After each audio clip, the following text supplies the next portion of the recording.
For my safety, you said if it's RX, kailangan ng prescription. Hindi, RX means prescription.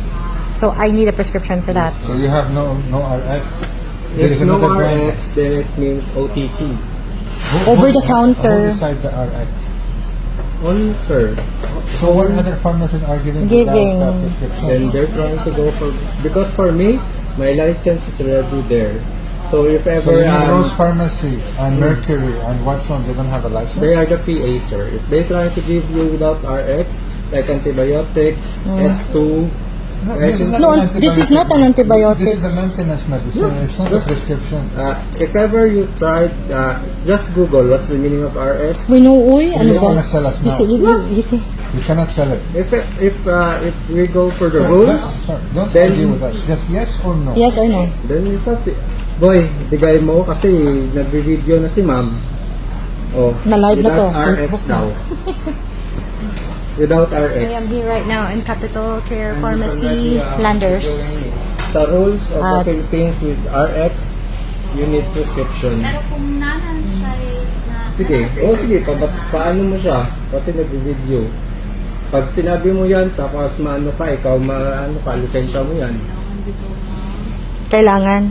Actually, maintenance mo din siya, ma'am. Pero Kailangan pa nga ba ng reseta tuwing bibili ng maintenance ng gamot tulad ng gamot sa high blood? Opo, kailangan po. Let me explain. May dalawang klase ng gamot na madalas tayong nabibili sa butika.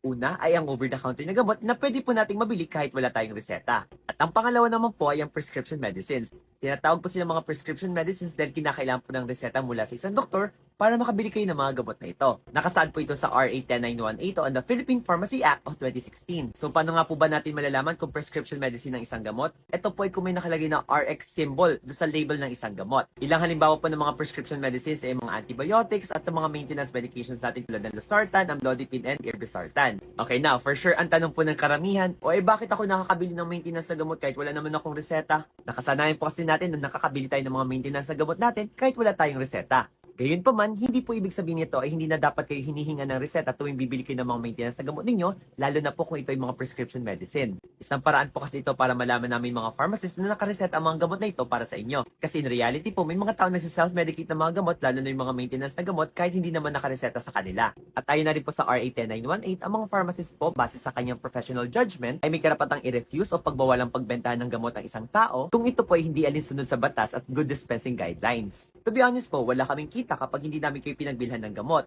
Pero bilang mga pharmacist po, ginagawa lamang namin po ang aming sinumpaan tungkulin at makakasigurado po kayong ang inyong kapakanan, kayo po mga customers, ang aming priority. At kung may concern po kayo sa inyong mga binibiling gamot, huwag po kayong mahiya magtanong sa inyong mga pharmacist kasi willing naman po kaming ipaliwanag sa inyo ito ng maayos. And also, may kasabihan nga po tayo, trabaho lang, wala naman pong personalan.